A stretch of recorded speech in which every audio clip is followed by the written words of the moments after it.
We are going to begin. I'm just going to give you a quick introduction to Make Real, when the slide works. Cool. So here at Make Real, we make virtual and augmented reality experiences. We also make collaborative, serious games and all sorts of tools that support ways to work, play, and learn. As a company, we're driven by outcomes and not by technology. So we're not going to sell you a VR or an AR solution if it's not the right thing. We're going to identify your learning goals with you and make sure the thing that's created is exactly what you need. With that, I'm now going to pass over to our expert hosts, Sophie Costin and Sam Watts. Good morning, everyone. Hi, so my name's Sophie Costin. I'm Head of Learning Design at Make Real. For the last sort of 10 years, I've been working in learning design and learning consultancy, working with clients to identify their training needs and then designing solutions that help address them. At the beginning of this year, I moved across to Make Real, and it just seemed like a really exciting opportunity for me to see how some of that learning theory, some of that best practice that I've been discovering along the way might translate from a 2D environment into a 3D world. And good morning, my name's Sam Watts. I'm Director of Immersive Technologies here at Make Real.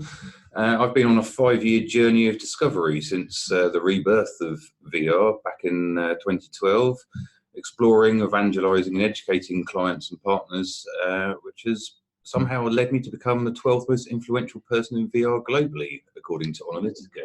Fancy. So, I don't know how many of you follow the L&D Global Sentiment Survey. It's a kind of what's hot and what's not list of global L&D concerns. And for the last 2 years, AR and VR has remained firmly in the list of top 10 priorities for L&D departments in organisations all around the world. But despite that enthusiasm, I think it's fair to say that a lot of businesses are struggling to know where to get started. So in today's session, we wanted to help you put some of that enthusiasm into action. So Sophie's going to look at the learning theories and how they map to VR and the various interactions available.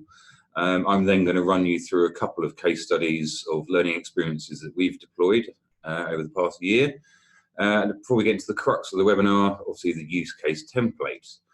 First though, we like things to be a bit interactive, so we have a poll and a question for you. Oh, now I have to work out how to get up the poll.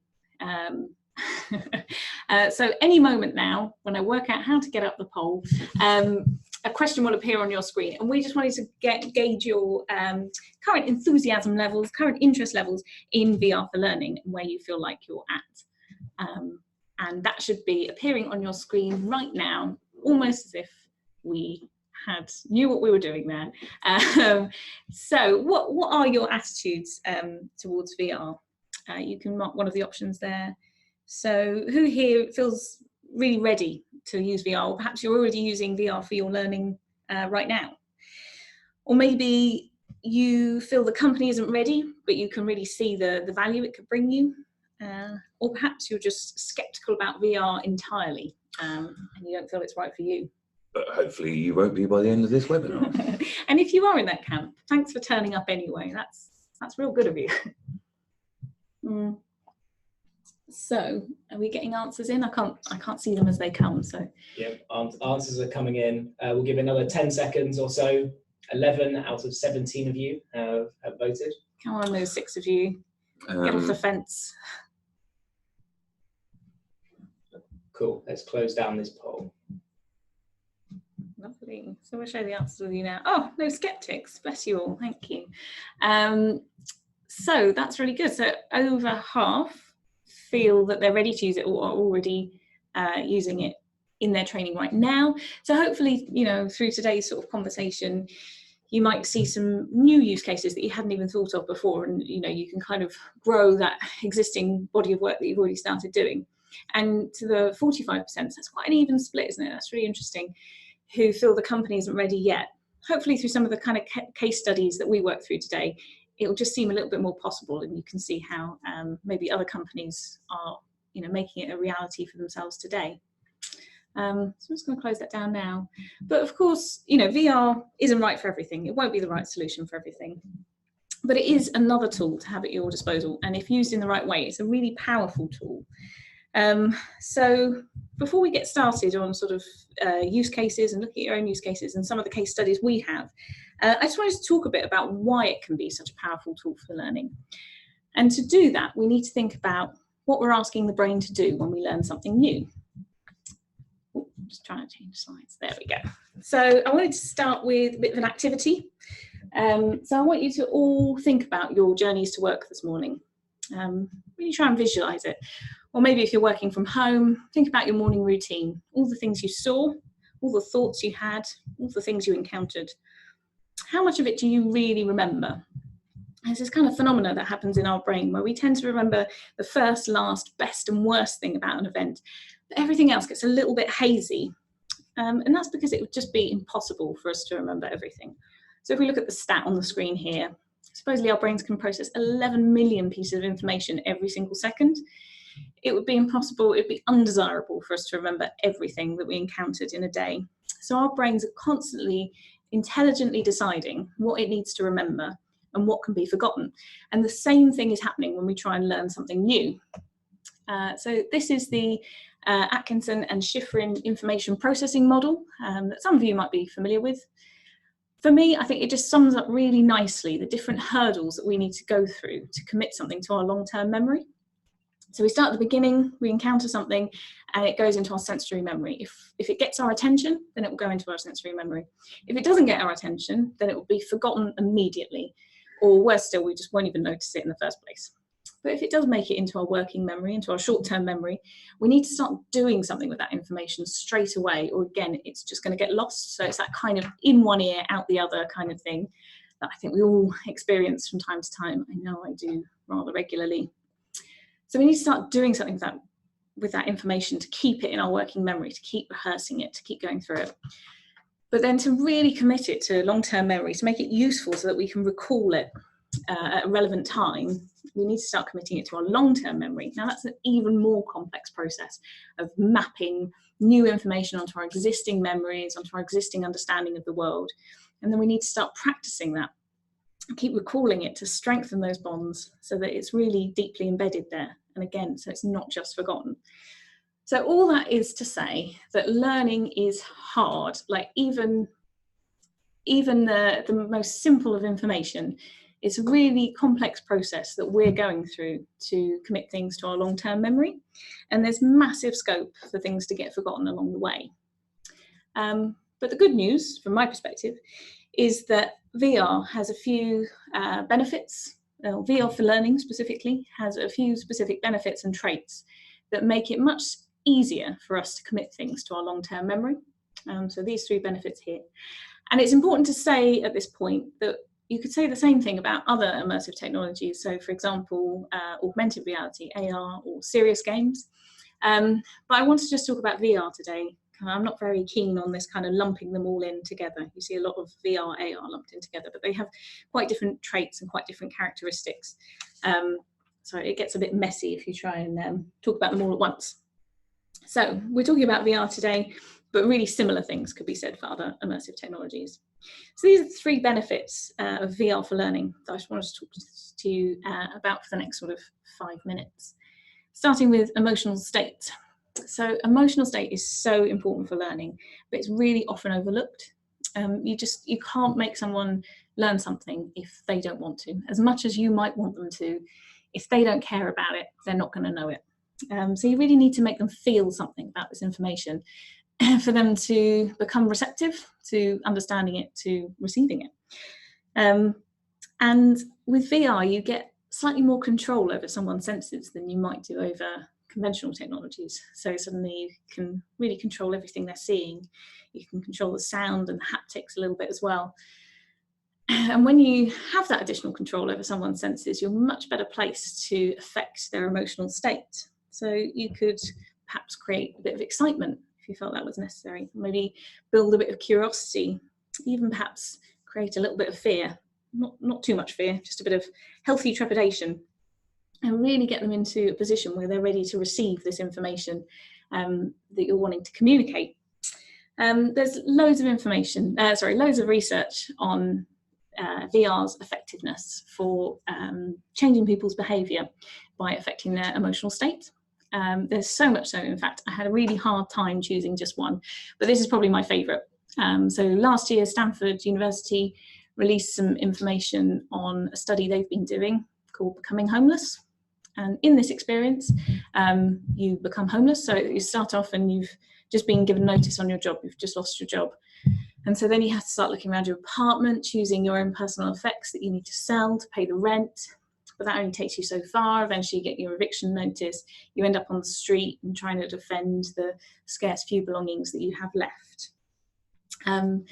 So one group went through this VR experience and another control group just read a sort of descriptive narrative on the same topic. And they then started to benchmark the effects that it had had on each group.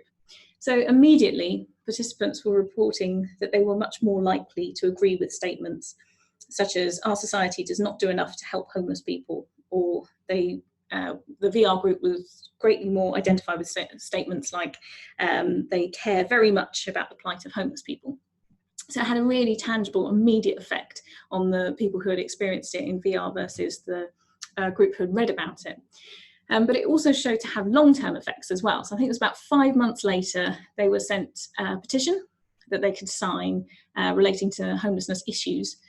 And 82% of participants who experienced the VR simulation signed the petition versus 67% of people who just read the descriptive narrative. And the researchers were also reporting that later on that year, years later, the participants of the VR solution were still getting in touch with them and reporting that, you know, one guy had befriended a homeless person as a result of this, you know, what they'd experienced in that time. So it really had quite a massive impact on that group. And that study's been repeated as well and shown to have the same enduring effect. And the implication there is really that because the VR group were allowed to sort of really step outside their own experience, and they were able to step into someone else's shoes and really feel what it felt like to become homeless, that then changed their mindset and changed their behaviour as a result. So when you're thinking about your own potential use cases, you could do a lot worse than thinking about where in the business do you need to build emotional intelligence? Where do you need to build empathy? I mean, that's massive implications for soft skills and that kind of thing. So there might be a few use cases that you could consider there. So that's emotional states. But once you've got someone to care about some information, you still need them to remember it. If they're going to learn it, they need to remember it. There's no getting around that. So as we saw before, the working memory, our short-term memory, is really pretty fragile. And we need to start doing something with this information straight away.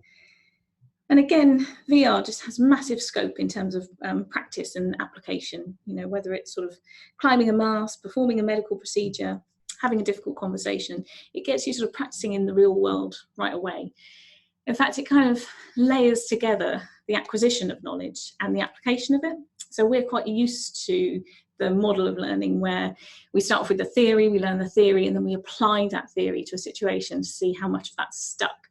But with VR applications, you can kind of layer those two back together so that you're acquiring new information as you explore a world, as you discover a world. You can practice and apply what you're learning, and you're kind of joining those two things back together, which is really important because it's only when we start applying information that we really start to build our knowledge and commit things to our long-term memory. So again, there's lots of research out there about the impact of VR for long-term memory retention. The University of Warwick last year released a great study where they'd taken 99 participants. I'm assuming there were supposed to be 100 participants, but someone didn't turn up. They had 99 participants, and they divided them into 3 groups. So one group looked at textbooks, it was all about biology A-level material. So one group looked at textbook material, one group looked at a 2D video, and one group experienced VR.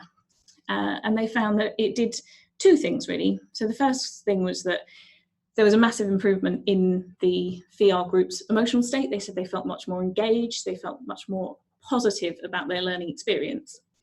But then it was also seen to have a really big impact on people's level of memory retention, but also understanding. So they broke the questions down so that they could test recall, but also test understanding of the information.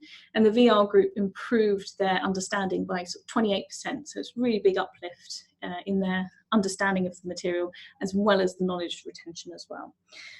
And that's something that our clients are reporting as well. Various clients have been doing their own experiments and bits of research, comparing their new VR solutions with the existing, often face-to-face training.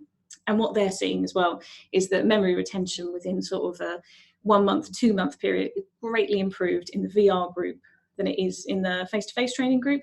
So it's really indicating this kind of quite deep level of learning that's happening here. So again, in terms of your own use cases, you might want to think about, okay, what's really essential to my learner's role? What do I need them to know innately? What's really critical to their role? And then those are the kinds of things you might start want to building VR use cases out of.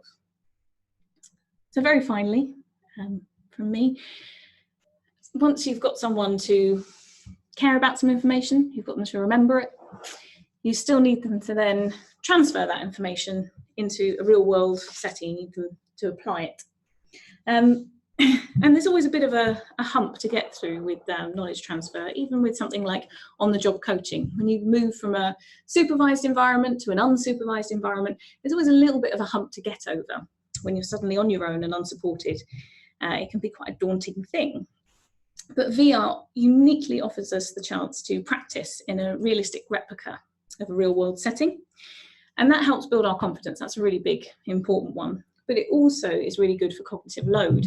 So if we've learned something in one context and we're suddenly having to do a bit of mental gymnastics and conceptualize what that looks like in another, that's quite a lot for our brains to do. So if we learn something in a classroom and then we're having to conceptualize, okay, I'm now on my, on my day job, I'm at my desk. What does that look like in the real world? It's just making our brains work a little bit harder. So by giving people a virtual, realistic environment to practice in, we just make it a little bit easier for them to recall and then apply that information when they are in the real world, a bit cleaner. And businesses are already starting to see the effects of this. So in 2017, KFC experimented with their own VR training, and they put their new starters through a VR simulation of how to prepare the 5 steps to preparing the perfect fried chicken. And they found that the VR group could master this process within 10 minutes compared to 25 minutes of the conventional instruction group. So that's a massive cost time saving for KFC there.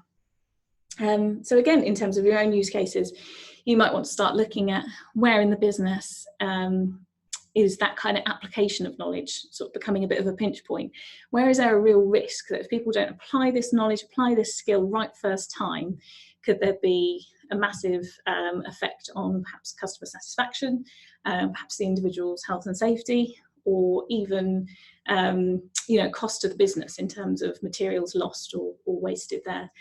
And it's those kind of situations that, again, there's a rich trove of VR use cases to be plundered. So those are the 3 benefits, the 3 key benefits of VR for learning, as I see them. And for me, they map so well onto the way that we process new information. It just makes it a really exciting tool to use for learning. But it's not just all good in theory, it's good in practice too. We think it's good in practice too. So I'm going to hand over to Sam now to talk you through some of our latest and greatest case studies to show how we've been applying all that good theory. Great. Thank you, Sophie. That was very interesting. I'm just going to skip on to my slides. Here we go. So I'm just going to quickly walk you through 3 case studies. I'm aware that we are approaching the 20-minute mark and we want to get down into the actual template for creating your own and identifying your own use cases. But first off, I'll quickly talk about Vodafone and the working at height application that we created for them. They approached us to explore how VR could enhance and improve their health, safety and well-being training for maintenance crews, mostly those working on mobile phone masts, specifically for the management teams of these crews as part of their global organisation-wide desire to reduce fatalities on the job. We have a mantra which is start small. So we started off by creating a demonstrator for them that simply validated the idea of whether a sense of climbing could be achieved in VR before engaging the relevant stakeholders within the associated departments of learning and development, procurement, health and safety, their own innovation teams and digital teams to ensure that we had appropriate buy-in before commencing on the main design and development effort. The demonstrator proved to be so successful and popular that they just carried on using it at various internal events and toured it around offices whilst we were actually working on the main application. In order to reach the greatest scale possible, we designed and now generally deploy a three-tier solution where by designing this process in from the start, we can gracefully degrade the immersivity from full VR to mobile VR to a 360 video version deployed via VR laptops or loaner Oculus Go packs that the employees can take home or use in their downtime, as well as their Vodafone University LMS. And each version provided the same learning outcomes, from gearing up and selecting the correct personal protection equipment to hazard awareness and actually carrying out the maintenance task, as well as being scored at the end. Just the levels of interaction in terms of, it was only the full version that actually allowed you to experience climbing. And we are, they've deployed it for over a year. It's available for free if you want. If you actually have an Oculus Go, you can go and download it from the Oculus Go store.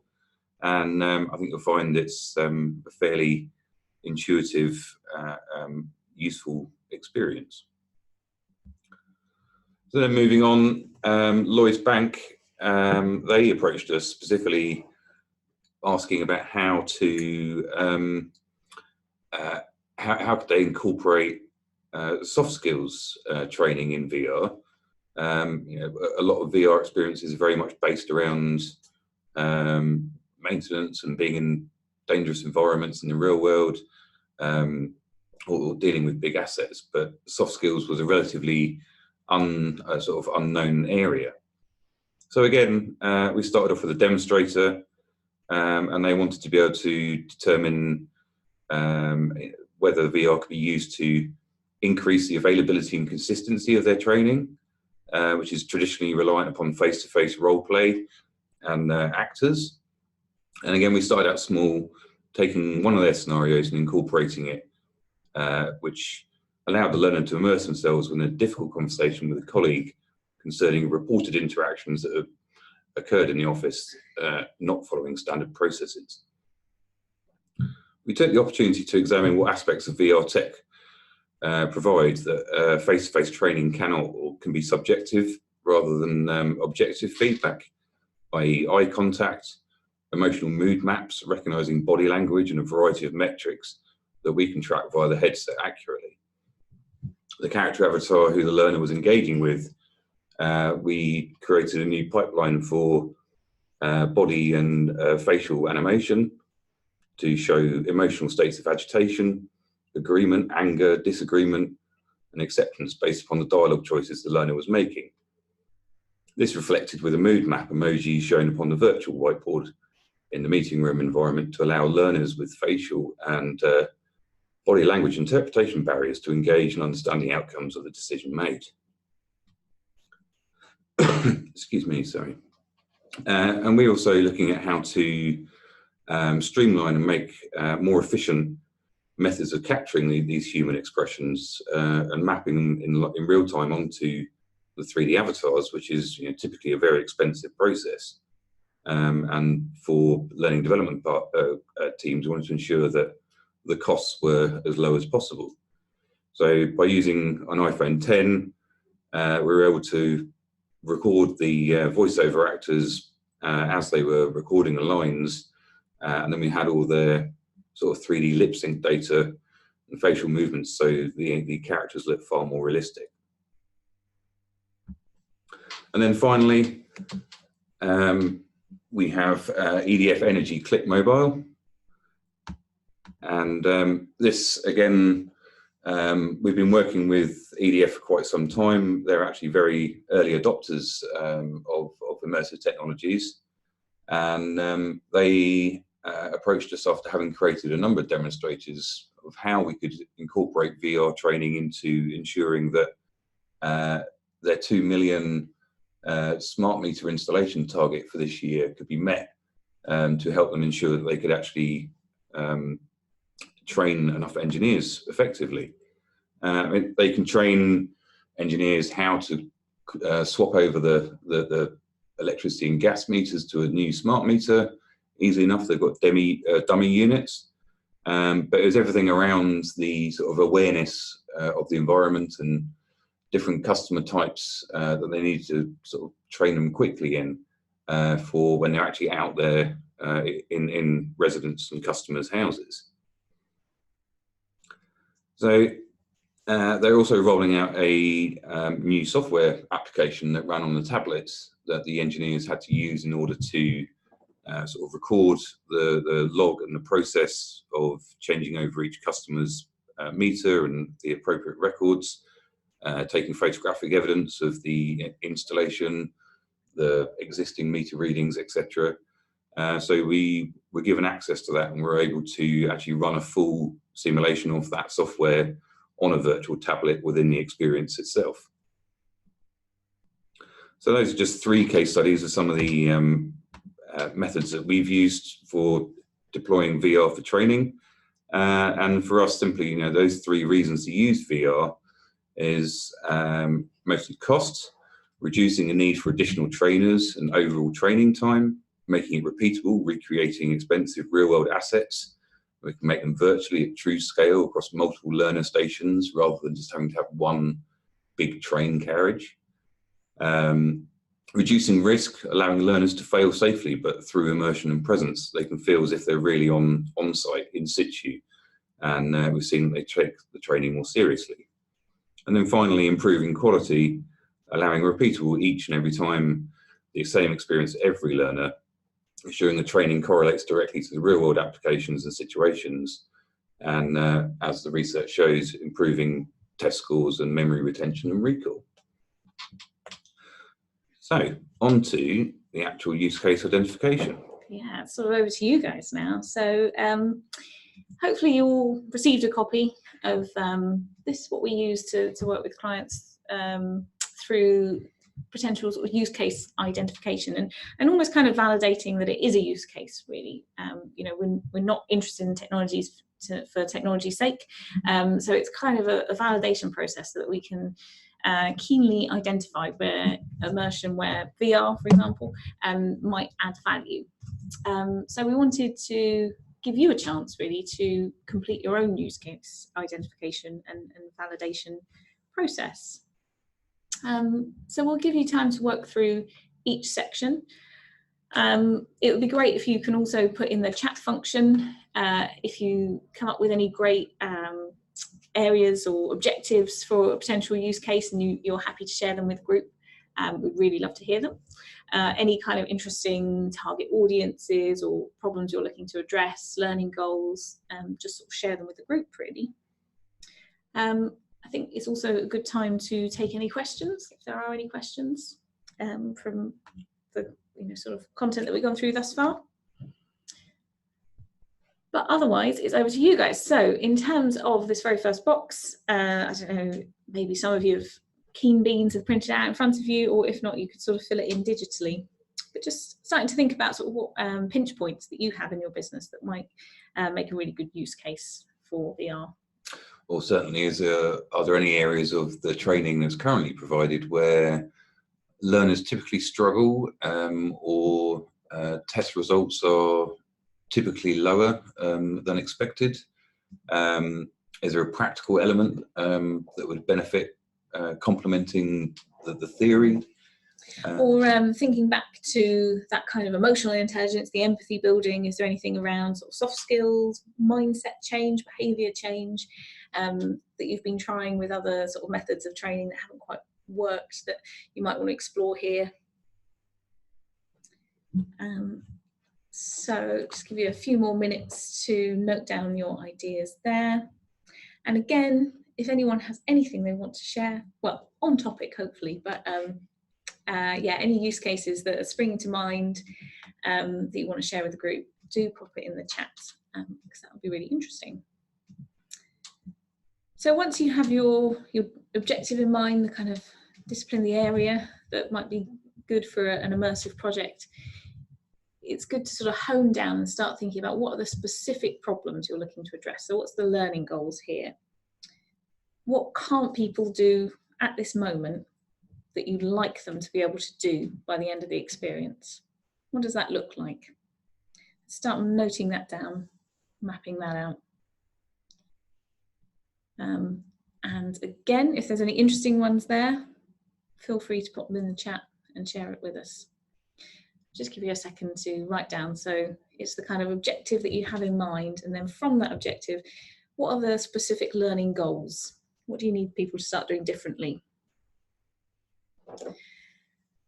And then the next area that you're going to want to look at is your target audience. So who are you doing this for in the first place? So lots of different things to think about there. Yes, it's more than just your employees or your team members. Think about obviously race, gender, age, location. Are they situated in an office, or are they remotely located? They may be offshore oil and gas. Do they have internet connectivity? How are they going to receive devices? How are they going to be able to connect to a learning record system or a learning management system? What is their current technological level? Are they used to using technology day to day, or are they scared by mobile? And then from there, you can start thinking about sort of scenarios that relate to their learning goals. When you have a really clear picture of who it is you're trying to talk to with this training, then you start thinking about what level are they at already, what kind of level of knowledge they already have. Is it complete beginner and you need some level of knowledge to build on? And what scenarios relate to that learning goal? So, everything should relate to practical application, as we were saying before. So what is this going to look like? What do they need to do in this experience? How are we going to tease out those learning goals by creating a scenario that allows them to practice and apply those learning goals? So those two things should always be really closely linked, really closely related. So hopefully you're all filling in at home, and then you can send your answers on a postcard. For those of you who answered, well, there weren't any skeptics, but those who may not quite fully appreciate of how VR could be deployed yet, or the company's not ready, I appreciate the fifth section in terms of what does immersive technology add. May be a bit unknown to you, but we can look at some examples where VR, like with Vodafone, it allowed managers to experience climbing up the pole and feel what it felt like.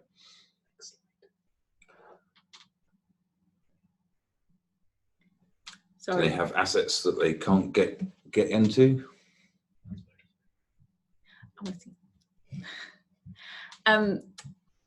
And also remember that it can be part of a blend as well. So it doesn't have to be a standalone solution. It's not necessarily about throwing away all your existing training and starting again with a VR solution.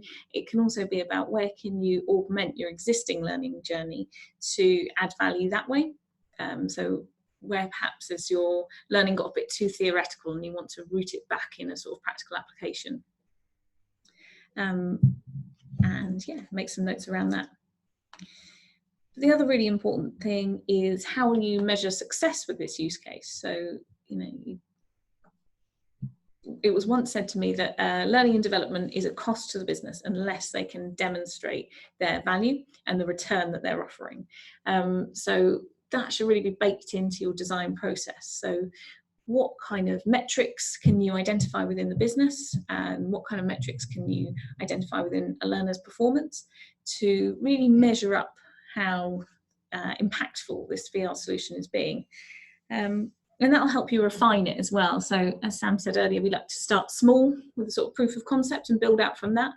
So it's really important with proof of concept that you have a clear scope at the very beginning. You know, what is it you're trying to test? What are you trying to prove with this proof of concept? So that you can kind of course correct, so that you know where it's sort of landing as you want it to, and where you need to sort of maybe make some adjustments. Without getting too technical, under that section as well, just double checking and ensuring that your back-end systems, whether is it XAPI orientated, does it support SCORM, what is that sort of learning data, what shape is it going to take that you can feed into your systems. Absolutely. So hopefully everyone who sort of wanted to go through that activity has had a good chance to sort of scribble down some notes and some initial thoughts. Obviously you have a copy of this form now. It's yours to have and to hold, so you can always revisit it again later. In classic Blue Peter style, here's one we prepared earlier. So this is the Vodafone example here. And these are the kind of things that we recommend kind of identifying, noting down to really validate that use case, to prove your use case. So that's that one there. And then the next thing that we would do is work that up even further. So once, you know, you might have multiple use cases that it's sort of the ideation phase. Oh, sorry, Sam hates that word. It's the ideas phase. And, you know, you start divergently, you come up with a lot of different ideas, and then you converge onto the ones that are really going to stick.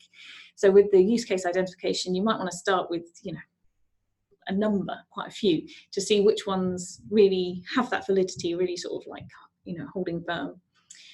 And then once you've identified your best use case, your strongest use case, it's a matter of sort of working it up into a little bit more detail. So here we also have things like scale, how many users are going to have to interact with this simultaneously, how are you going to roll out and promote your content.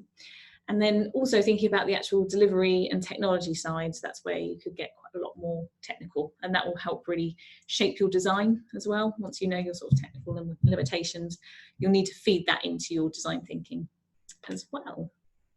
So that's sort of the process that we work through here to arrive at the designs we create. And hopefully that's been enlightening and useful information to you all.